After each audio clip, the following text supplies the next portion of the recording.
Um salve para você, minha guerreira, um salve para você, meu guerreiro. Sejam muito bem-vindos novamente às nossas aulas de sociologia, que é uma satisfação muito imensa ter cada um de vocês. A nossa videoaula de hoje inicia um dos temas mais que fundamentais ou obrigatórios nesses nossos estudos da área da sociologia contemporânea. São os chamados sistemas socioeconômicos. Em outras palavras, nós vamos nos debruçar sobre a análise tanto do capitalismo quanto do socialismo em suas características evidentes, mas também sob um ponto de vista teórico, porque é cobrado de você, meu querido e minha querida, saber o que alguns filósofos ou pensadores da transição do século XIX para o século XX também propuseram a respeito desses dois grandes sistemas. Então não basta você saber analisar e reconhecer as suas principais características.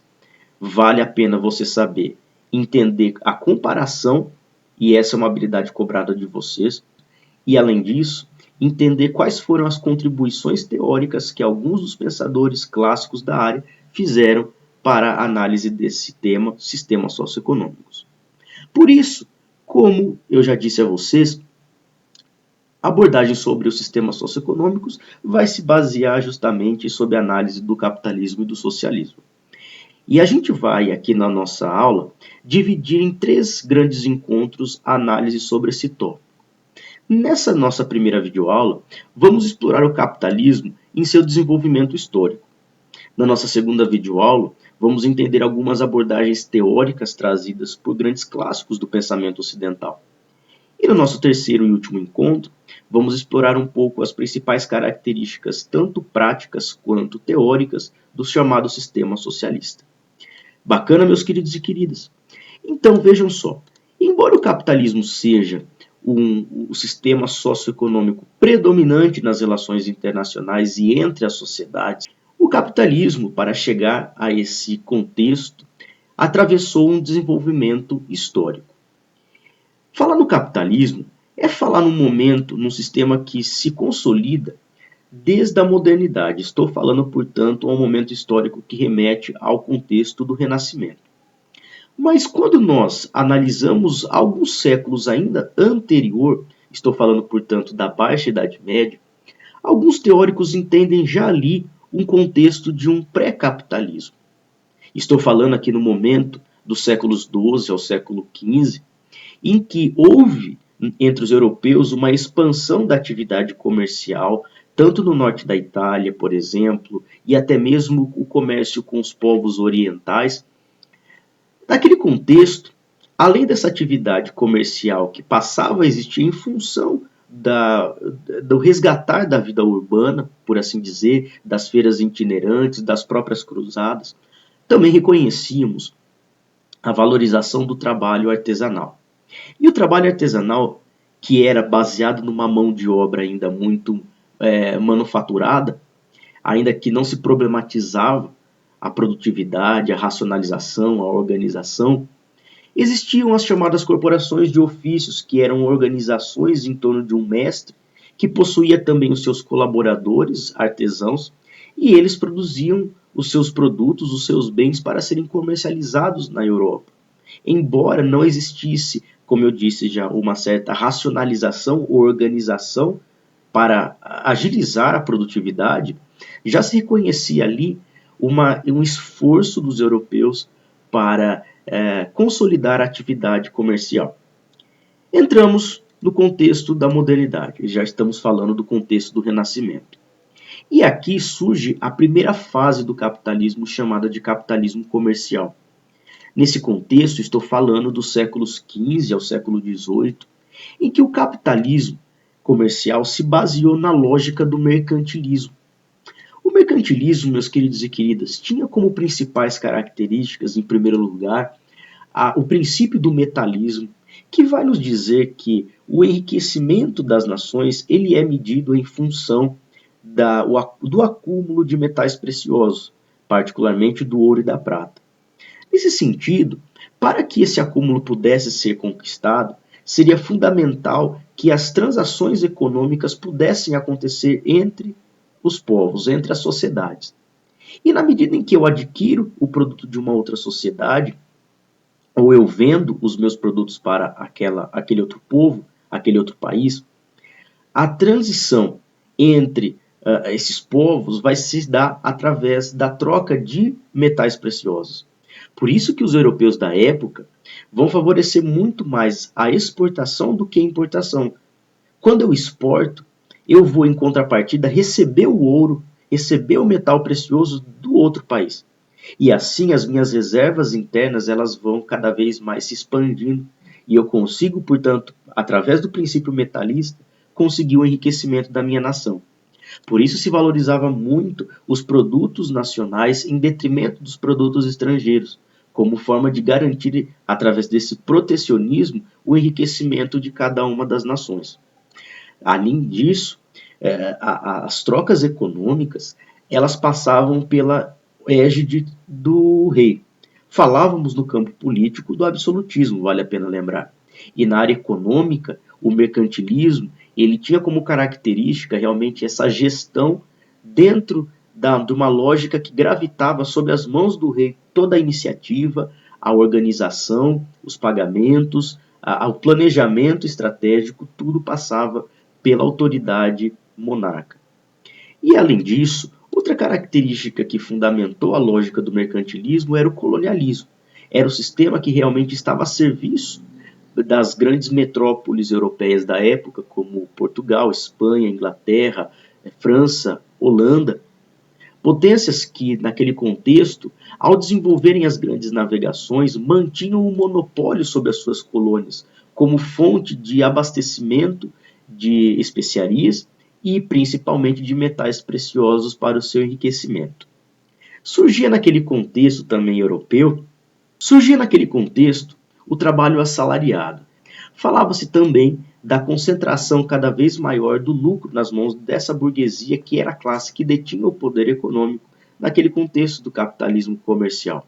Portanto, embora já se falasse no trabalho assalariado, essa assalarização, né, da produção, ela era obviamente reconhecida de forma desigual entre os envolvidos no contexto. Entramos, no segundo momento, no capitalismo industrial. O que vocês têm de saber desse momento? Em meados do século XVIII até meados do século XX, todo o acúmulo de capitais trazido pelo sistema mercantilista passou a ser revertido por aquela burguesia que agora no contexto europeu já detém uma expressividade social como classe dominante, passou a ser investido no desenvolvimento de novas técnicas para aumentar a produtividade. Falava-se no surgimento da máquina a vapor, das grandes indústrias, e aí a lógica desse sistema socioeconômico capitalista entra na sua segunda fase. A chamada Revolução Industrial é óbvio que ela é o pontapé inicial para essa nova fase. Falávamos naquele contexto da transformação de um sistema de produção baseado antes na manufatura, no artesanato, agora para a maquinofatura, para o trabalho mecânico. Por isso, o capital ele passa a ser destinado aos investimentos, à lógica, ao retorno que aquela indústria poderia trazer para o burguês. Falávamos no surgimento de uma classe operária massificada, como segundo Marx, que se estabelece como a própria detentora da força de trabalho e que vendia, obviamente, esse seu conhecimento, por assim dizer, prático, em troca de um salário por parte dos empresários. Falávamos também no aumento da produção, no aumento da produtividade, porque a partir de agora a própria tecnologia, as máquinas e a racionalização do trabalho permitem então criar novos métodos para que a produção se tornasse mais eficiente.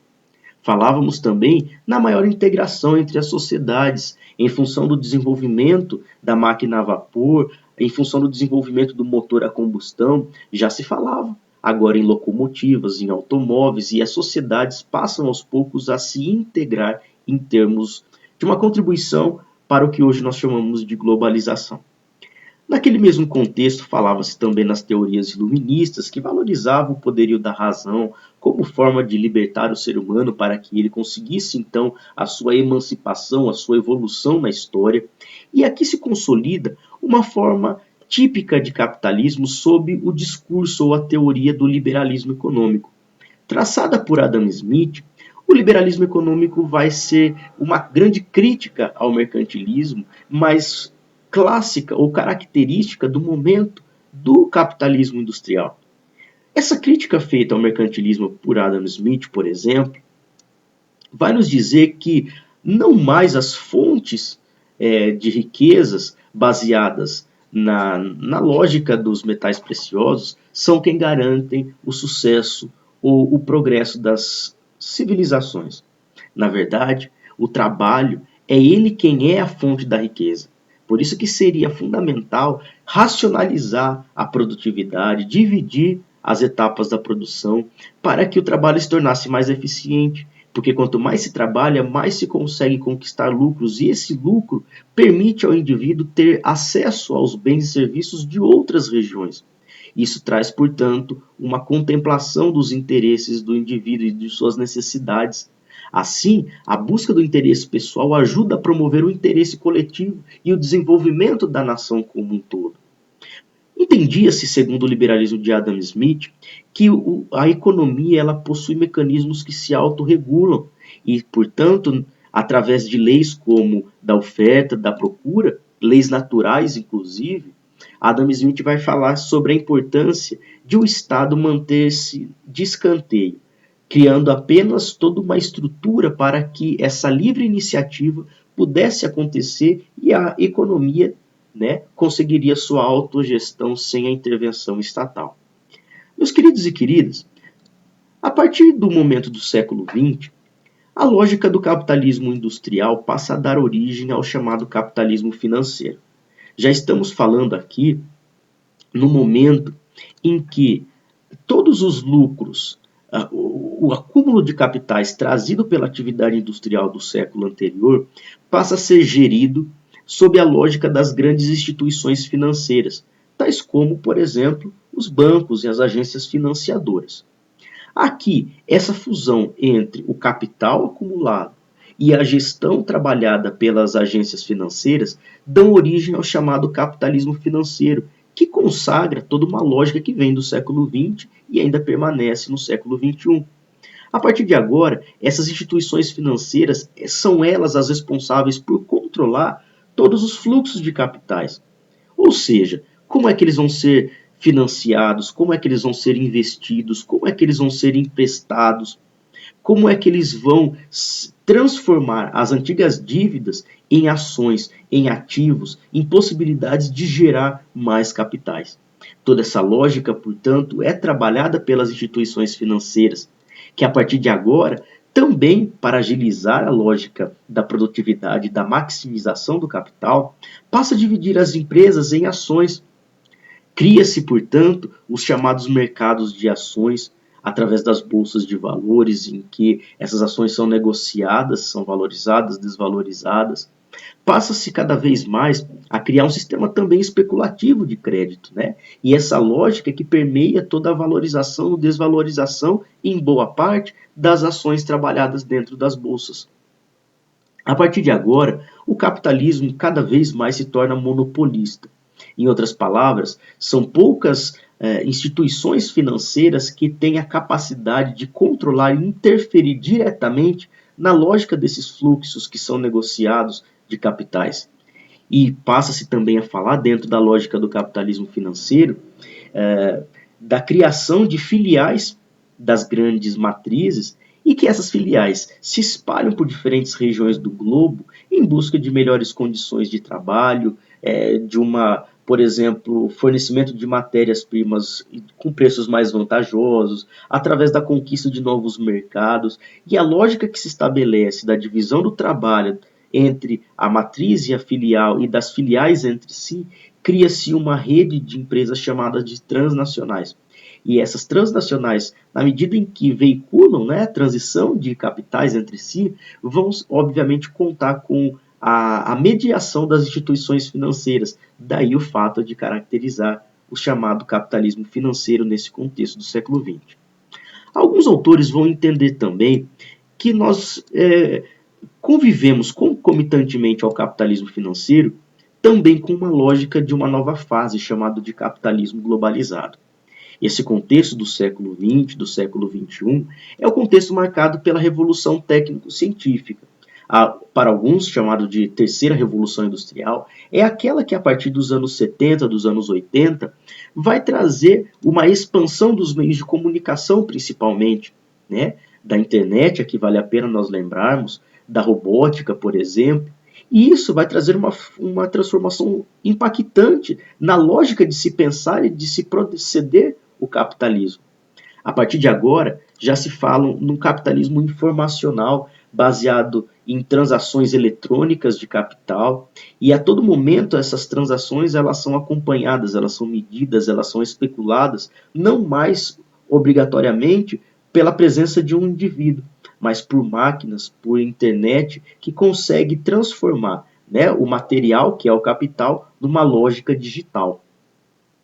E em contexto dos anos 80, meus queridos, quando nós já estávamos caminhando para o fim da Guerra Fria, reunia-se em Washington um conjunto de estadistas para tentar buscar soluções para o fim das ditaduras militares, principalmente que estavam em curso na América Latina.